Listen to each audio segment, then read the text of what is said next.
Start. Order of matrix को हम discuss करेंगे अब।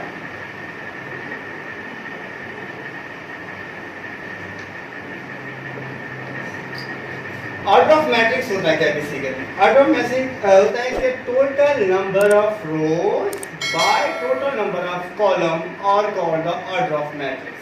इसका ऑर्डर से मुराद क्या होता है कि वो बताता है कि इस मैट्रिक्स में मौजूद कितनी रोज हैं और कितनी कॉलम है, इसको हम कहेंगे order of matrix. For example हमारे पास 1 2 3 4 5 6 एक हमारे पास मैट्रिक्स सपोज दैट वो ए है।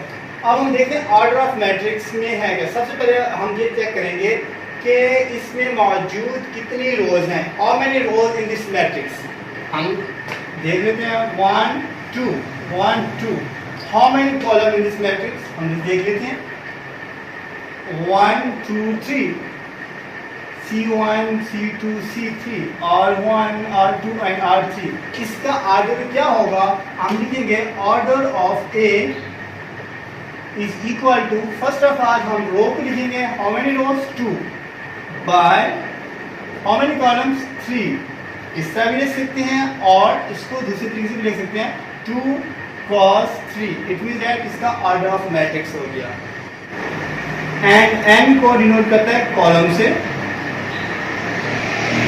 इसलिए ऑर्डर ऑफ हो ए, अगर हम एक डिफाइन करते हैं ऑर्डर ऑफ ए होगा m क्रॉस n।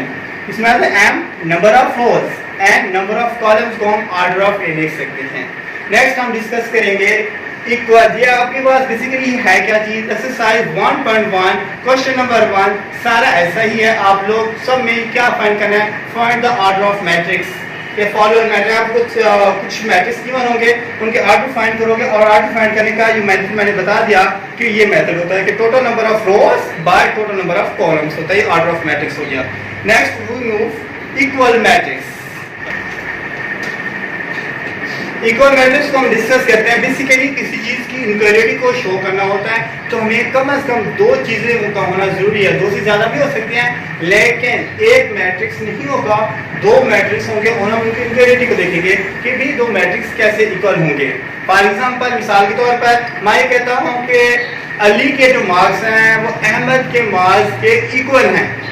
ये एक बार मैंने कंपेयर किया अली और अहमद के मार्क्स को।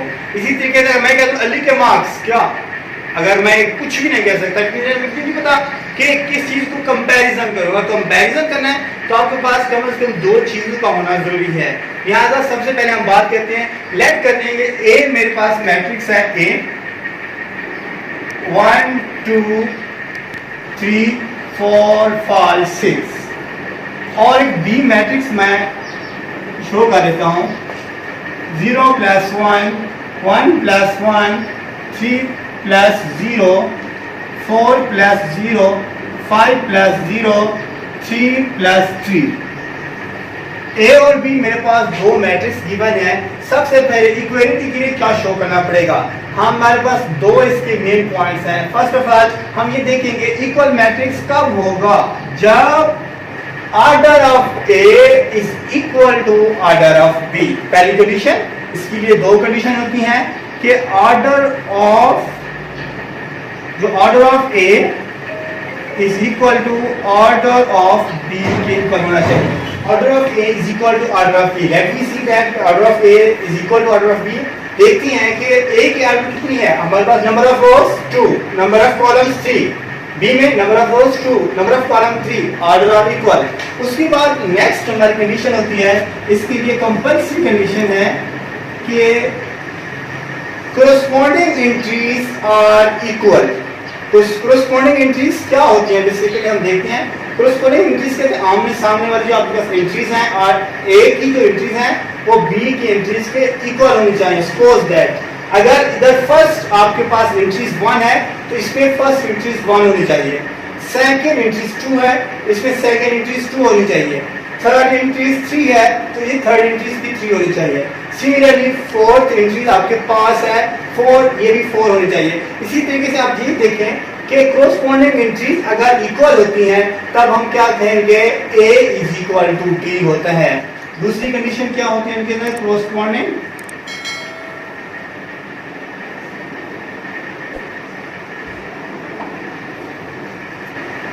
entries are same, then we say A is equal to B. इसकी प्रॉपर डेफिनेशन हम क्या कहेंगे? हम कहेंगे let A and B be are two matrix.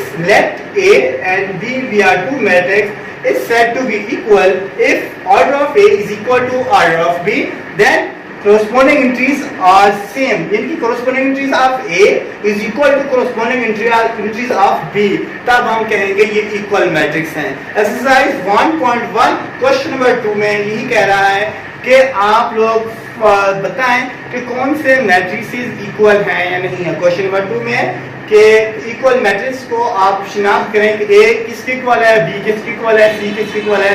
इसी तरीके से ये खुद कर लीजिएगा. नेक्स्ट हम मूव कर रहे हैं इस एक्सरसाइज का लास्ट क्वेश्चन. हमारे पास क्वेश्चन है, क्वेश्चन एक्सरसाइज 1.1 का लास्ट क्वेश्चन, क्वेश्चन नंबर 3 है जो इंपॉर्टेंट है. बहुत लोग आपके एग्जाम में पूछा जा सकता है. क्वेश्चन नंबर 3 कह रहे हैं find the value of A and B two matrices are equal. हम अपने माइंड में डेफिनेशन लगाते हैं. तो इक्वल मैट्रिक्स कह रहा है कि सबसे पहले ये ऑर्डर ऑफ सेम है, डेफिनेटली सेम है, ऑर्डर ऑफ सेम है. दूसरे के बाद आप सेकंड कंडीशन के मुताबिक there corresponding entries are same. अगर corresponding entries सेम है, it mean that a plus c is equal to 0 होगा. Next a plus 2b is equal to -7 होगा. Next c minus 1 is equal to 3 होगा. Next 4d minus 6 is equal to 2d होगा.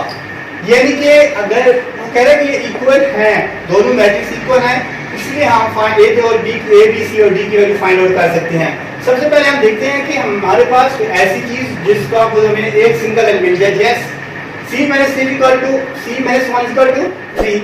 तो ऐसा करते हैं कि 1 को इस साइड पे ले जाएं तो क्या बन जाएगा हमारे पास c is equal to 3 plus 1, c is equal to 4.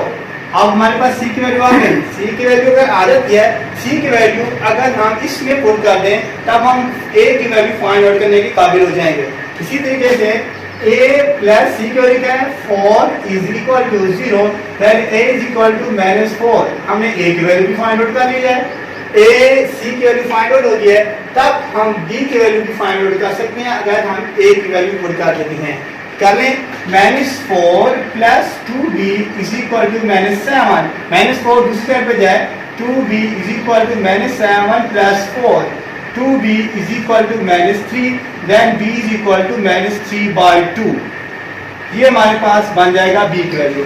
Next हम d की वैल्यू फाइंड आउट कर रहे हैं. आप 6 को इस साइड पे ले लें, d को इस साइड पे ले आए.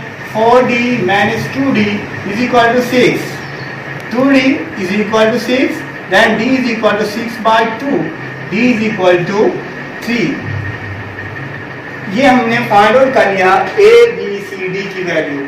आज का हमारा ये लेक्चर कंप्लीट हुआ. इंशाल्लाह नेक्स्ट लेक्चर में एक्सरसाइज 1.2 को हम कंप्लीट करेंगे.